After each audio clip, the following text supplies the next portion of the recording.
Na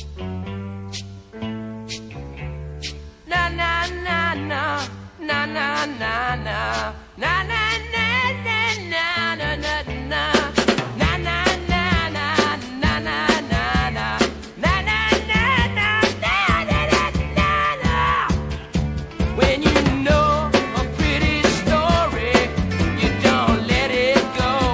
This is Project C. East Africa Representative Wavinya is my name. Project C, by the way, stands for Project Stop Exporting Evil. Oh, yes, because Africa has been their ground. And of course, who are we talking to when we're saying stop exporting evil? We're talking about the evil West. They think they can vomit just about everything. And let me tell you, we are at a crucial place in time. We are at a place where we need to move as Africans. We need to do something. We need to not only legislate or push for legislation of, laws that will ensure that our children in our society is protected. But we also have to be out there. If we have to protest, we have to, because these people are coming at us at a funny speed. And we know why. We know. Well, if you don't know, I'll be letting you know. And speaking of which, that's in relation to legislation. I'm just a happy person today. I'm happy. I'm a happy woman today because at least one of our African presidents has stood up against the evil from the West and whatever it is that they were trying to push in the name of human rights, talking about the LGBTQ. Right here, we call them the alphabet people. Crazy, right? They just want to pick on any letter and do whatever it is that they want to do, right? And so, despite the fact that in East Africa, Kenya, we were very disappointed when the judiciary gave the LGBTQ community the right to assemble, which is obviously just saying, okay, we've given you the green light. And the president had nothing to say about it until later, of course, because we know money changes hands.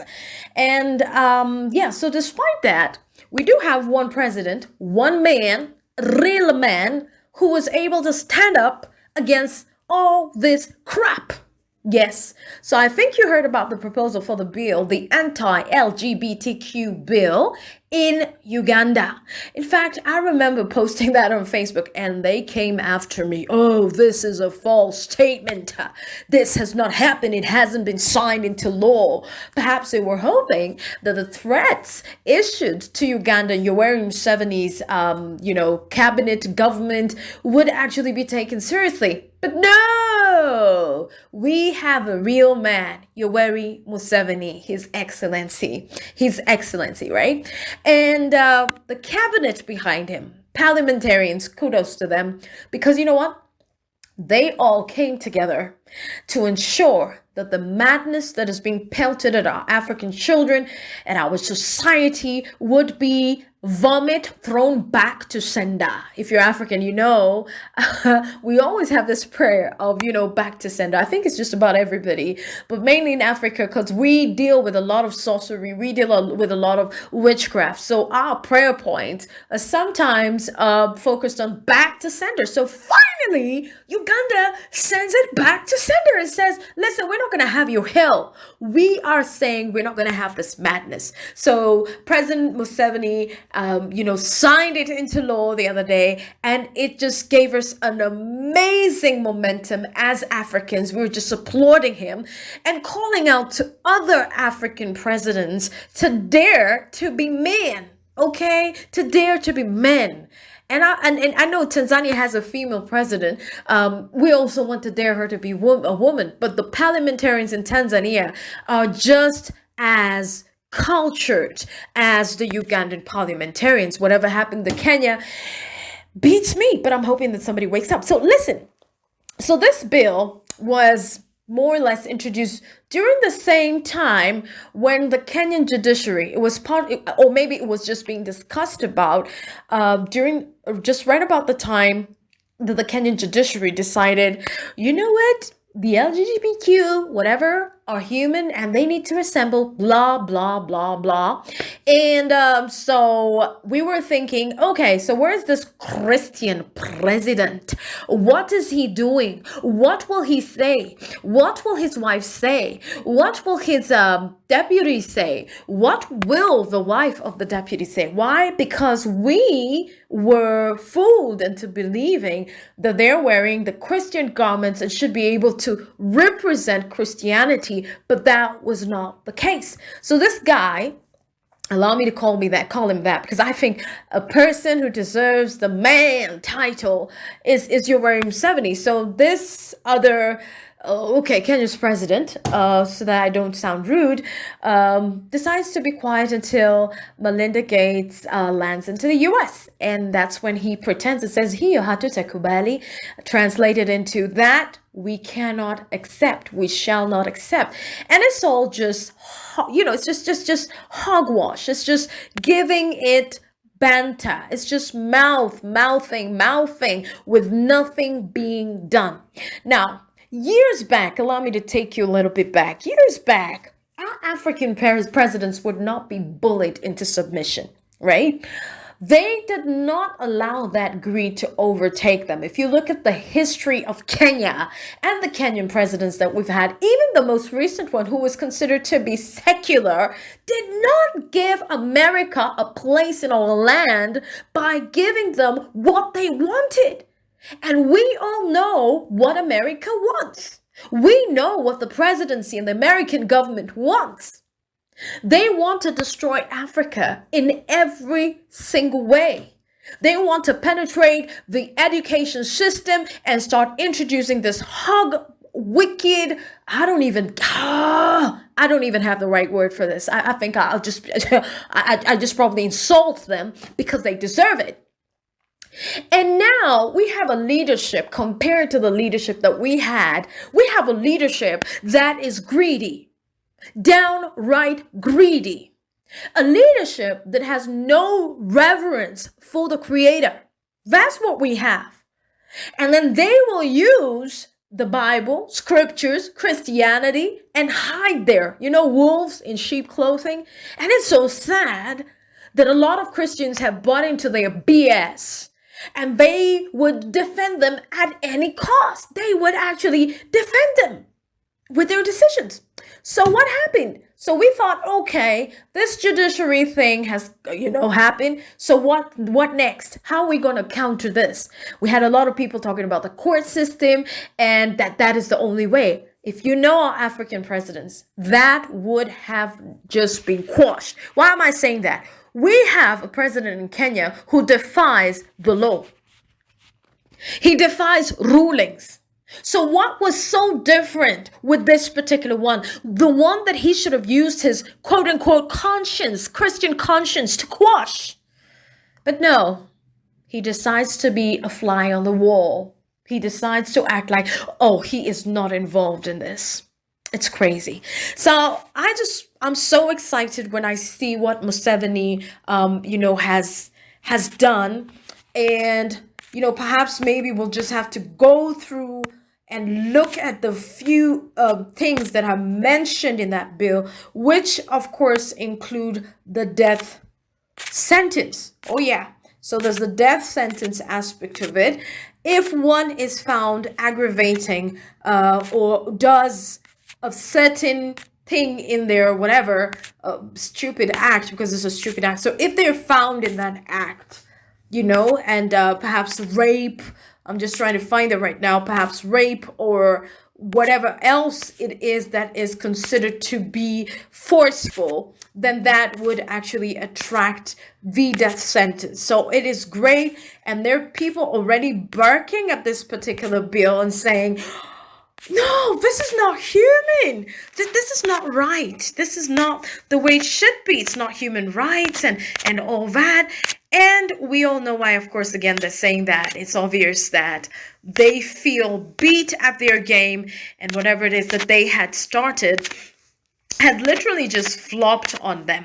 So we are glad, because this bill now sets the stage for any person who now wants to speak out. If the Kenyan president truly is a Christian and truly wants to see things change and wants to revoke this, then what the Kenyan president should do is borrow a leaf from the presidency and say, you know what? I'm also just going to say no. We're going to make noise and we're just going to say no.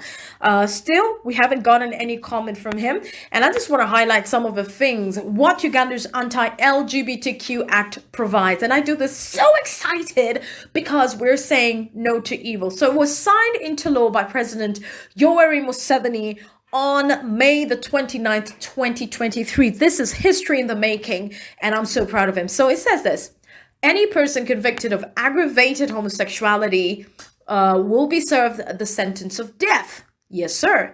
Any person who commits the offense of homosexuality will be imprisoned for 20 years. Person convicted of promotion of homosexuality, like they do right here in Kenya, they go to Mombasa and push for this thing and push through sites and what have you, that person will be imprisoned for 20 years.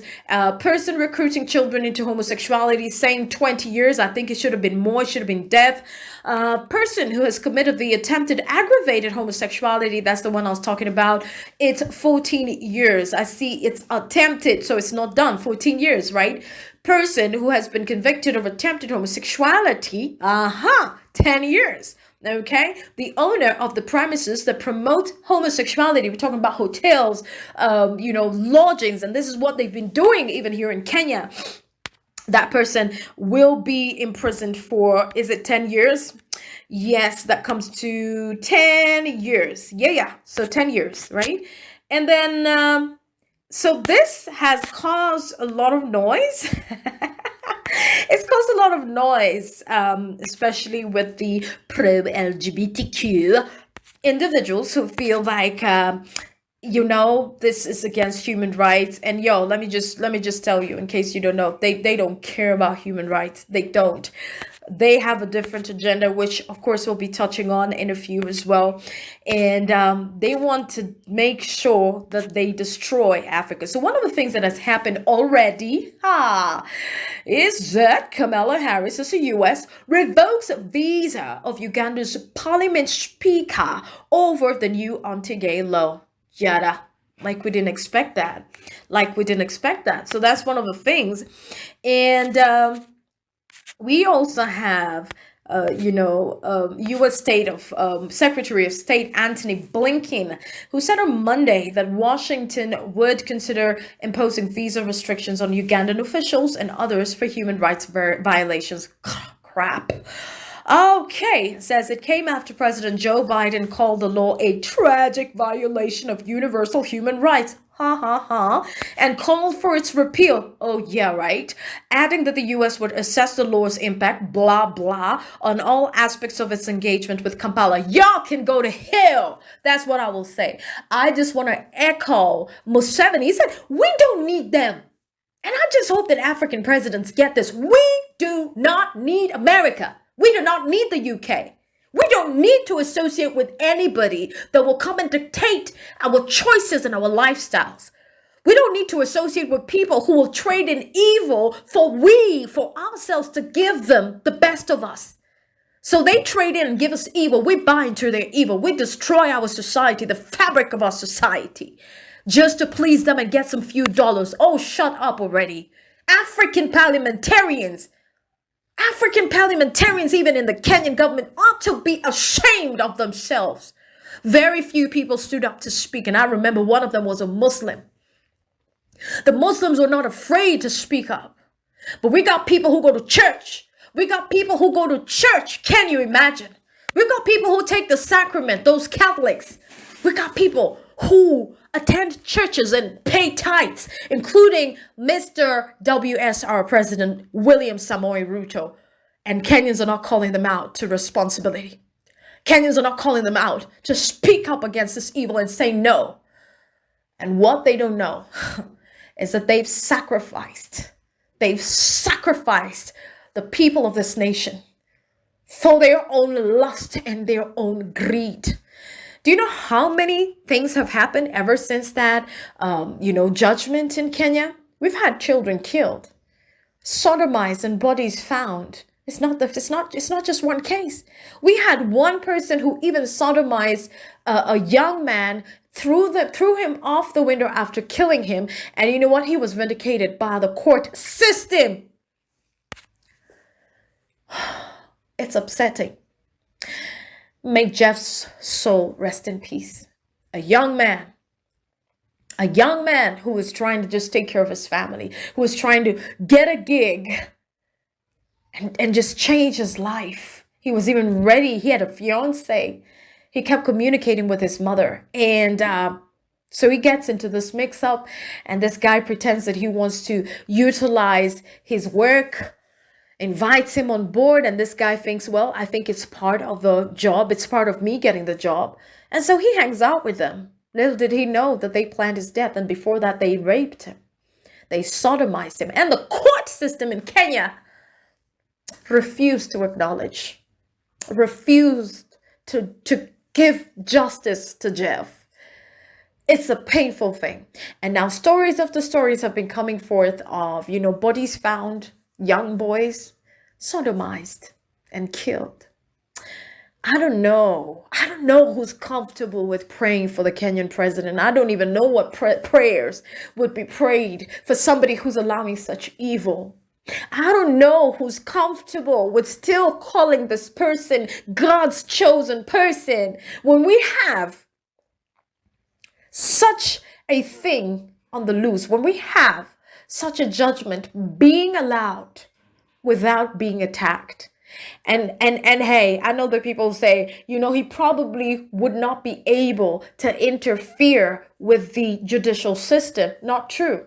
See, one thing I was told about it is usually we have 6 judges, right? And of these 6 judges, whenever they would have a contentious issue and a judgment has to be passed through the judiciary, one of them is usually left out and 5 are kept there. So they ensured that they had 3 who would definitely be pro the LGBTQ. And you can imagine money changed hands. And they knew only 2 in that team would be against it. So the 3 that stood for this are the ones who carried the day. And I asked myself this question. Martha Koome, who was the one who was left out, is a Christian. Was it intentionally done to ensure that this thing passed? That this judgment was made? Obviously so. Why? They answer to the head of state. This has been part of the memorandum of understanding with America. Ruto was sponsored by Soros. And it's known. And hey, please don't come after Project C. I'm saying this as an individual. He was sponsored by Soros. What do you expect? What do you expect? What do you expect?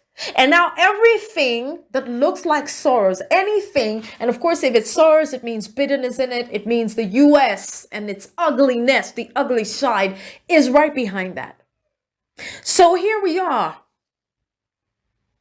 Museveni has made a very good example. He has stood out. He is a man. And Uganda might just be the safest place for most Africans to go. Tanzania may also be, one of those safe places because they don't tolerate craziness like that. But Africa, Kenya, has decided to be the quote unquote liberal, stupid liberal. Go ask Sodom and Gomorrah. Stupid liberal. Stupid, we're above that. Oh no, we would let people do what they want as long as doesn't touch on us. It's going to touch on you so soon. It already does. Because of the judgment that we've allowed to be loosed in the atmosphere. It already does because you have a child going to school. It already does because you have brothers and sisters. It already does because if your society goes down, you go down. You go down. And if people are waiting for revival to start from Kenya, it's a big joke. If we keep allowing this, if nobody stands up to say something, if nobody dares to call out WSR and say, you stood with the Bible, You stood in the name of Jesus. You stood and you swore that you would protect the church. This is part of the church. The church is a hedge of protection around society. And he stood with them. He dined with them. He wined with them. He gave them money. And he's turned his back against even people who honestly felt that he was chosen. I didn't. And I thank God I just didn't. I had my reservations. I knew the GMO issue would come in. And I was very concerned when I watched his interview on CNN when he was asked about the LGBTQ. Did you know what he said? He said, and I'm not going to give a direct quote, but paraphrasing, that we can coexist as long as they don't mess with our cultures and we won't mess with their cultures. Now, go back to what Uhuru Kenyatta said. He said that's not an issue in Kenya. We're not going to have that. We're just downright not going to have that. So right there and then, even before he was announced, I knew it. This was their man. This was their man. An African man. I know it's all wrong all over, but it's even uglier. It's even uglier when we have our masculine African men being demasculated. When we have our African men being turned into nothing, uselessness. And it's a Pharaoh. I keep saying Pharaoh. People think it's a joke. Pharaoh is killing. And he's killing in this way. Watch the video. And he talked about the same thing. You know, it was like, this Pharaoh, this LGBTQ, the agenda is just something else. We'll be right back after this short musical break. Don't you go anywhere. And I'd love to read your comments on this one. Okay.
Welcome back. Thank you so much for keeping us company, and thank you so much for listening in. And remember, you could always, comment on our platforms. We will make sure that we also tag you along our Facebook pages. Get to like it, get to comment, get to talk. Let's have these discussions because probably nobody else will. We need to initiate these discussions so that we see what we need to do. We need to take back our country as Kenyans. We are celebrating Uganda. For those of you who probably just joined in, we are celebrating Uganda and the achievement they've made. May 29th is that month that we will never forget. The date to 2023. A huge mark was made where Museveni signed into law the anti-LGBTQ bill, which is very, very firm in what needs to be done in case somebody is caught doing something that is awkwardly abnormal. And that's what LGBTQ is all about, the alphabet people. They just want to steal everything and do evil. And I just left it up when we were discussing about what it is that these people are all about. And we need to ask these questions, And I came across this video, as I was telling you, and this guy was bland. This guy was bland. I need to find his name. And I think I will share that video. I will share that link right there. Now, listen to this. He said this: the LGBTQ is the new birth control pill. Did you hear that? The LGBTQ is the new birth control pill. Because, think about it. They want to demasculate our men. They want to turn our men into not men. I can't even say women because they can't be. So they just want to destroy their manhood. They want to turn men against their creation or created ability or their biological makeup or, their God-given design. They want them to cut off that completely. So how many children will we have? And he went on to say in this video, and I'll just share right there, he said, they probably would not be able to kill off Africa, but they will definitely cause a bend. Is it a dent? A dent. Yes, sir. A dent. Now get this. They have thrown so many arrows at Africa. Reproductive health rights, for example. What they want to call reproductive health rights, which is just abortion. It's being sold like a pill. Pharmacies are selling these pills, despite the fact that we have a constitutional clause that is very clear. Life begins, at conception. It should be protected. And of course, in the same constitution, the same judge who made the judgment or who agreed with the judgment that the LGBTQ should be given a right to assemble. That judge was one of those that was in this particular creation or assembling of the Kenyan constitution. And funny enough, she was particularly cornered around that life clause. When does life begin? And she went on, she and others, of course, in their contribution, because she's being properly paid by the US to be a slut. She said, she was part of those who now worked on the clause that unless there's any other written law. So you see how demons are well placed. She was that demon that time alongside other demons. And that is why we had one of our late bishops, Catholic Bishop Ndingi Mwananzeki, saying, we cannot allow this constitution to pass the way as it is. He said, this clause is loose, but nobody listened. Well, a lot of people did, but majority of Kenyans were convinced, no, life begins at conception, so it's okay, it's protected. We refused to read. We refused to listen. And so it was a contentious issue. And she, Jo Kindongo, I wish I could get that video, was one of the people who said, but it's already, we're not advocating for abortion. It's clear that abortion is illegal. But of course, she knew, as the demon that was present there, she knew the way they fixed these other things to ensure that there would be gaps, for them to legislate otherwise in later years. And here we are right now, where we have another written law that they're trying to write up. We have something else that they're trying to come up with. And we've had the Malindi court case, which again looks like it was allowing abortion to take place. So we got all these demons strategically placed to bring in evil, and human beings in Kenya are very asleep. And so I just encourage Africans especially to go through their constitutions and know what it is that is right, what is wrong, and what are the contentious issues, and what they need to do to ensure that we are leaving a good future for our children. So yes, they have come with that abortion. Numbers go down. They have successfully pushed the family planning agenda, not the Catholic way, but the pill way, the sterilization, vasectomies, and the contraception.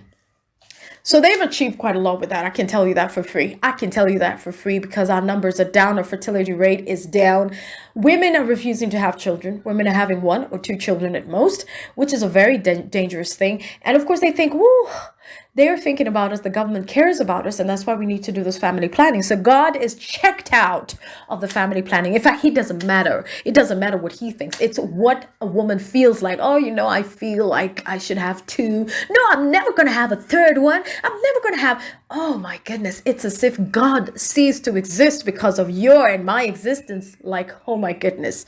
So they manage that. And I can tell you for free, it has taken root even in churches, because most of the churches we have, whenever they're going to do the pre-counseling, pre-marriage counseling, one of the topics upheld there is the contraception, family planning options. And let me tell you, these are Bible-believing, tongue-speaking Christians that will give the options and say, okay, so I think you could do this and you could do this. And you guys, what you need to do is, just make sure before you have a baby, at least stay for 2 years. That's a pastor.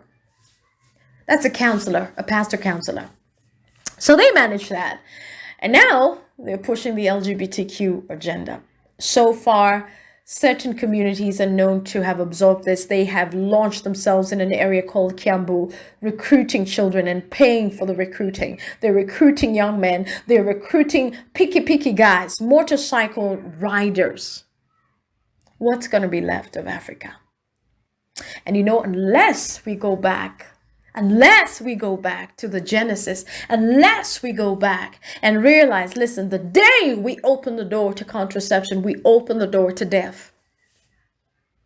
We open the door to sodomy. We open the door to every other evil. The day we decided to fight with God, the day we decided to put the wall of contraception and put it as a shield against God and his laws. We allowed this. It's really crazy. And so here they are spitting whatever they're spitting. And as I said, maybe just to go back, Njoki Ndung'u has been very instrumental in this, very instrumental in supporting the left, very instrumental in supporting all these evils together with Esther Passaris, and we have others that have lined themselves up. So we have a lot to fight. But now my question, it's always back to you, the listener. It's always back to you and me. What are we doing? What are we going to do about it?